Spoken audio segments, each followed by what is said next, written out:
Warning, this podcast may change the way you think about business, entrepreneurship, and money forever. The Conquistador Podcast was created for dreamers, entrepreneurs, and leaders who want to conquer their future. To be an epic entrepreneur, you must adopt the right mental paradigms as well as master the art of selling, marketing, and finance. Now, it's time to welcome two serial entrepreneurs, leaders, husbands, and fathers who are passionate about sharing the strategies that are helping them excel in life and in business. Here are Mauricio Garcia and Hubert Humphrey. So what are the things that we need in order to build something big? That is the subject that we're going to talk about today. So welcome to today's episode of this Conquistador Podcast. And as always, I am joined by my friend, mentor, partner, the great Hubert Humphrey. How are you, Hubert? Doing great, Mauricio. Glad to be with you again. Excellent. So I've heard you say many times there's a relationship, kind of an analogy, and that there's this relationship between these great builders and also great business builders. What do you mean by that? Well, I think you're probably alluding to the comparison I do sometimes between like a building contractor. Let's say there's a guy that's a building contractor. He's going to build he wants to build an office building or a home, and he's got to go through the whole construction process to build that home or series of homes.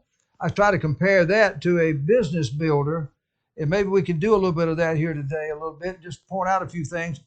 For example, I'll just give you kind of 6 things that I know a business builder has to do, or a building contractor has to do, and then we'll go kind of bring it over there and show you these same 6 things that I think a business builder has to do.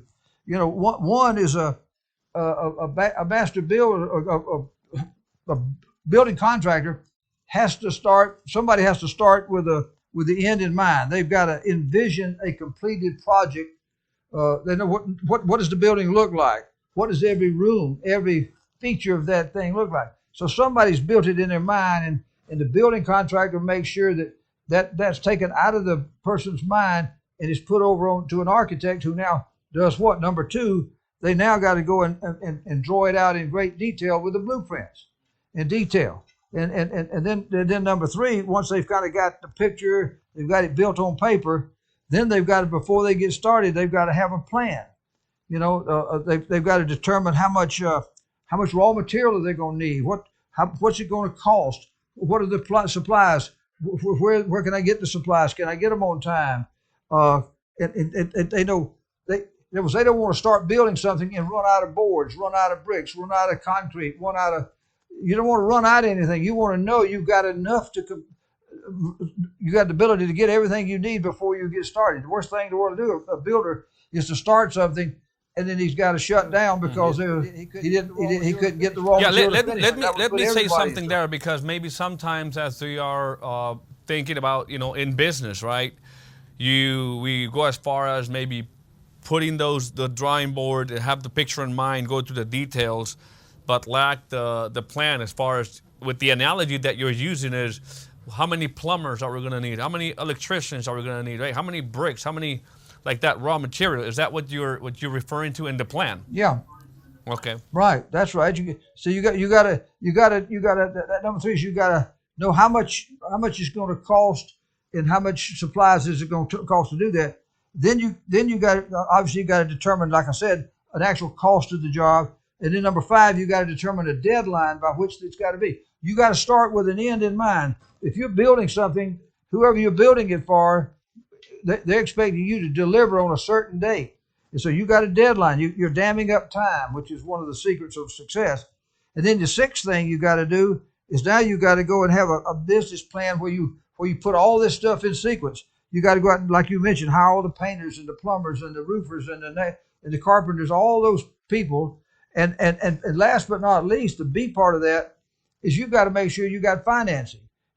Most builders have got to go out and get a big some kind of some line of credit at a bank or something where they've got money, some source of money that to where they can pay all their vendors, they can pay all their workers, they can keep the thing flowing. And so that's what they've got to do, because lack of money. But that could be misunderstood when you say you don't need money to go in business, right? Like sometimes the biggest ideas start without the money. I'm just saying, because people could say, well, I don't have the money, I can't start a business. I may have the idea. A lot of people are thinking, I have this great idea, I have the greatest idea in the world, I just don't have the money. Well, that's common. That's for most all businesses face that problem. But especially if you were a building contractor, you absolutely have got to have the money up front, and then money on a regular basis to keep people paid, the vendors, the suppliers, the workers, everything to just live till you get to the end game. But in many ways, these contractors still have to sell the dream of that shopping center, this thing. In a way, there's probably still a lot of that going on for that kind of money to go into that and find that money to do that. They're still doing that dreaming. And maybe I'm getting off subject here, but it's just kind of. Because I went through that sometimes. Like, say I have this idea, but I don't have the money, and I know that the money is out there, and good ideas always find money. Well, there's a lot of ways to find money. Ray Kroc didn't have any money. He said, what I've got to do is go use other people's monies, and so he came up with a plan and did a franchise system and got all these people to go and buy franchises, and that funded him into building the great. You may not need money to start, but you will need money to grow, to build it. Definitely, yeah. Right. That's got to be clear. Right. I mean, the business I'm in, we start people off with almost nothing. But the biggest thing you got to do in our business is invest your time. A little bit of money here and there, but a building contractor's got to make sure he's got to have enough money to grow. And if you're gonna build a big national business like I do in my business, you're going to need money to travel, to be able to go places, to hold meetings, and do the things you got to do. So there is money that will be needed. There is some type of I want to, and hopefully this is it's not necessarily a commercial, or maybe it is. I just want to tell you that the one thing that has paid or paved the way to doing all the things that I'm doing right now, and having Salesforce and organizations in Mexico, building in the U.S. and eventually Canada. It all started with a $190 investment to get my insurance license. I've never seen a business like that. But there are some business out there that can allow you to do great things without requiring a bunch of money. It's not like I have to spend $100,000 to buy a franchise. There's so many people out there having to find large sums of money, take major risks, and there are other type of businesses that don't require that much money. That's why I was kind of also saying that. Well, that's the right thing to say. Most of the people that will be listening to this podcast are not going to be people out there going after big sums of money. That's not the key.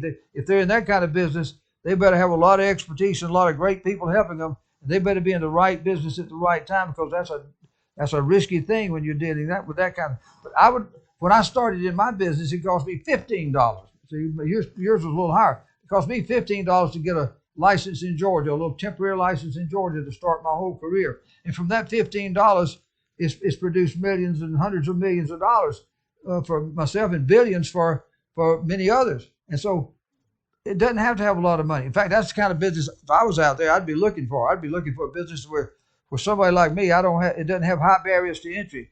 But if you're comparing a building contractor to a business contractor, that a builder, if you're building your business, you'd have to do the same thing. You need to have a clear mental picture of how you want your business to look. We talked on a previous show about how Thomas Watson started IBM with that, begin with end in mind. And then you got to be able to have a plan, lay out a plan to be able to make it happen. You got to determine it depends upon what kind of business you're doing. How many employees do you have to have? How many managers are you going to have to develop? How many, if you're in sales, how many? Are you trying to build a sales team? How many recruits have I got to have? How many people have I got to have in such and such a territory? So you got to lay out the raw material. Then you got to determine exactly a time and a cost element to it. What's the deadline by when you want this first phase to be done? What's the cost that it's going to be to me? And then same way we talked about a while ago, you'll have to have a plan to organize that, to systematically go out there and start to put the pieces together in the business. In our business, that we have a system that allows us to just keep our people to keep replicating, to go out and recruit some people, bring them into the system, assimilate them in, train them, and then turn them into leaders. My philosophy in my business is to build leaders and teams will come.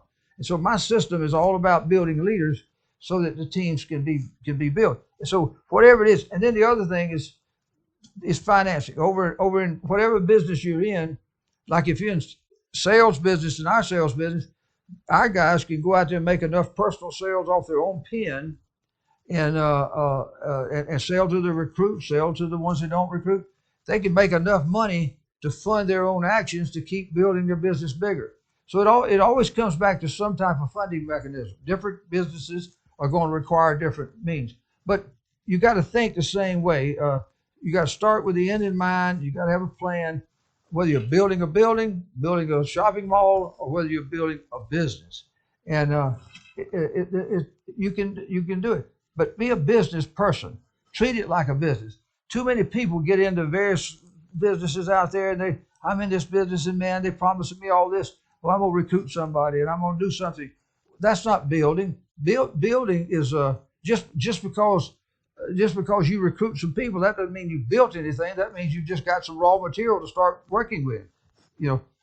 That's the key. Yeah, I'll take it very serious from obviously somebody coming from Europe, someone like this message coming from someone like you with the track record. It's not by accident that your system built in the 80s, the largest insurance agent, how do I say it, the distribution channel that went out there, sold 10 million policies, and in the 90s, did it with variable universal product, became the largest distributor in the world of variable universal products in the early 21st century, built the largest real estate and mortgage business, and now a new era financial services company that is attempting to be bigger than everything in the past. I say this so that people that have not heard of you, is listening right now to, comparing the builder, the construction builder with the business builder, and what are the similarities, the paradigms, the thinking behind that, is that if they have to go through those points that you're talking about, like begin with the end in mind, have a detailed plan, pay attention to details, plan it out right. Make sure that you understand the cost, have a deadline, and go have the money. Sometimes I feel like a lot of people, they have to go through all this to start in business. They'll be like kind of dismotivated. And I don't think that's what we're saying here at all. It's like you begin, but be aware. If you're going to truly be a business person, right, you got to be aware that these are the things you've got to do. It's like look at how a construction, big projects, people act, because there's a lot of similarities as you're going to build your business. And it's going to help you avoid a lot of the pitfalls that entrepreneurs fall into as we're trying to build our business. Was that about right, or do you want to add anything to that? No, that's about right. I think there's a lot. You mentioned people. There's all kinds of people that will be looking at this podcast today, and as they repeat it down the road, there's a lot of people out there that know of me and that came from some of our previous great ventures out there. Because there's multi-billion-dollar market cap companies that we built. We built them to last, and they're out there. And probably a lot of those people that are in those companies will be listening and looking to see where Hubert has gone on to next. And they're welcome to call and contact us, and you'll tell them how to do that after a while. They want to do that. But people that are not in our field and not in our business, I want to make sure they understand that. All I really had in the beginning, I was not a businessman. I never built a business. I knew nothing about building. I wanted to have a business. I was just in love with love. I thought the idea of being my own boss sounded good, a whole lot better than working for the railroad. Later, I found out that being your own boss is it can be the best of things or the worst of things, depending upon what you do and everything. And know that just know going into business, the odds are against most businesses succeeding. And if you read, there's a book called The E-Myth by Michael Gerber. If you read that book, you'll see the secret. And the secret is most of the people who go into business fail there's multiple reasons, but the number one is for lack of a system. Nothing saves them from themselves, and they revert back to their employee mentality. and they start working down in their business, and nobody's working on their business. And that's the secret. A system can kind of keep you up there working on your business. Not that you can't, you're going to have to do a little work in your business. Everybody has to do that. But somebody's got to be up there running the business. And that system helps take the pressure off of you. It causes you to run it a little more naturally. It makes people who've been employees, who've never been in business, their new boss is the system, if I can say it like that. The new boss is the system, and it protects you and it guides you. And next thing you know, you learn a bunch of stuff. You're gonna gain so much knowledge as you in the doing of it. Then you're gonna have to jettison that to keep it simple. My philosophy is to simplify more. At what time, as you were building your business, as an example, did you realize, hey, listen, I've gotta start building this system? I know, I don't know if you shared this story in the podcast, which I find fascinating. The fact that on your regular day, you open up the mail, you get a little one sheet in the mail that wasn't even intended to be sent to you, and it changed your life, and it built companies that are valued in the billions of dollars today. But it's where you saw some structure. Is that where you started thinking about systems? Because I know there's a lot of entrepreneurs right now that we're just acting out of emotion here, trying to get somewhere with no systems in place and not understanding how to put one together. And and I think that's critical to kind of wrap it up.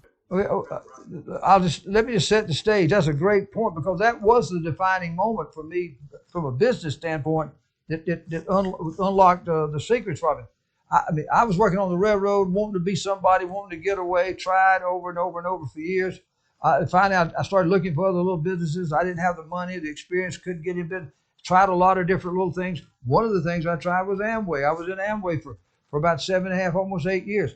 And that was it was small ticket products being sold. The great big super guys that could get giant teams, they could make a lot of money. But the little guy they're not going to make much money in a business selling small tickets. But boy, I learned a lot in Amway.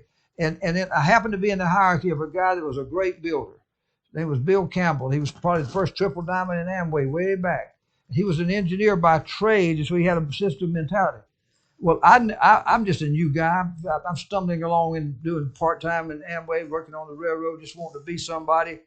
And I still hadn't got it in my mind what can save me from myself. And all of a sudden I get a letter in the mail from his assistant up there in New York, accidentally sent little old me, somebody was like 15 deep down one of his little legs, down in Macon, Georgia, this thing, and he said, Campbell International Diamond Association or something like that. And I thought I'd got a letter from God. I opened it up, and he's got this little steps in there. It's called the START. And it had prospecting, contacting, meeting, follow up, the START, duplication. 6 simple little words. No background, nothing, just a bad typewriter on a sheet of paper. And I tried to find out from them up there. I tried to call and say, and nobody would give me any information. She said I wasn't supposed to have that. It was an accident. Well, anyway, I took that little piece of paper, and from that point, I developed my system. I was able, and eventually, within the next several months, I was able to talk with him and learn more about the psychology of the system. And I played around with it for a couple of more years at Amway, and I got pretty good at it. And I realized the difference between having a system and not having a system. And when all of a sudden, when financial services found me, when Art Williams and all of them just starting a little A.O. Williams business, now I'm ready. And I bring in a recruiting and building, sell the dream, build a team system to his crusade, and boom, here comes 1.5 million recruits and 10 million sales, and revolutionize the whole insurance industry from that little start, because a system straightened out a little railroad conductor who wanted to be somebody. It got me on a straight, narrow path and saved me from myself. And I was able to replicate. See, the key in a business like ours was, can you transfer it? Can you replicate it? Can you teach it to other people? And that system made it possible to replicate it over and over and over again. Not perfect, but enough to where great compounding of success has occurred. Well, definitely goes to everything that you talked about, because in the system, it has everything, all those 6 points that you were covering. And one of the things that is also in my mind right now that I want to take the opportunity for people to know, because there are especially at this moment in time. We're still dealing with the pandemic and everything, as people looking for opportunity. And as you've mentioned, there's a lot of people that are trying to build or trying to replicate things that you've done in the past, when you already built built these largest organizations in financial services industry 3 times, while other people are kind of following others that are trying to do it for the first time. So just in case there's anybody that is listening right now that is considering an opportunity, to look at the vehicle. And to know more about it, because it goes directly with our sponsor, Hegemon Group International is in business of helping people learn a new skill, become financial pros, go out there, help people protect their money, grow it, and protect it from everything that erodes its value every single day. I think that money touches everybody almost every day. And so learning how money works and being able to teach those principles to people out there, and then finding the solutions to grow the money and protect it, can get you paid in a very good way. And so if you want to learn more about the opportunity, go to hgiopportunity.com. That is hgiopportunity.com. And also remember that March 26 and 27, there is a major event. It's going to be a virtual event, but it's going to be packed with value. We have a lot of guests. We'll be speaking about those guests in the next episodes and next podcast that we're going to be doing. But you can go and find out more about it now by going to conquerevent.com. That is conquerevent.com. Don't miss it. Hubert's going to be there.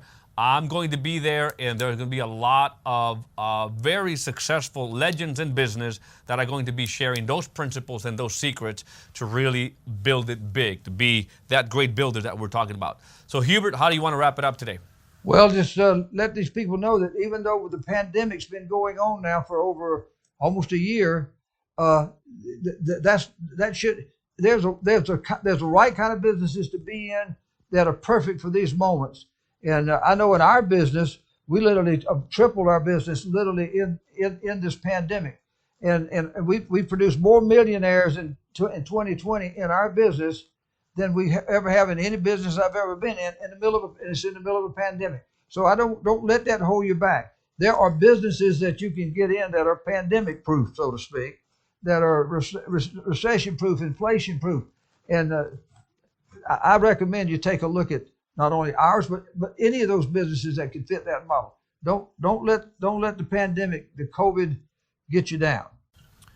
Awesome. Well, thank you for that, and thank you for sharing this time with us. We will see you tomorrow. Warning: this podcast may change the way you think about business, entrepreneurship, and money forever. The Conquistador Podcast was created for dreamers, entrepreneurs, and leaders who want to conquer their future. To be an epic entrepreneur, you must adopt the right mental paradigms as well as master the art of selling, marketing, and finance.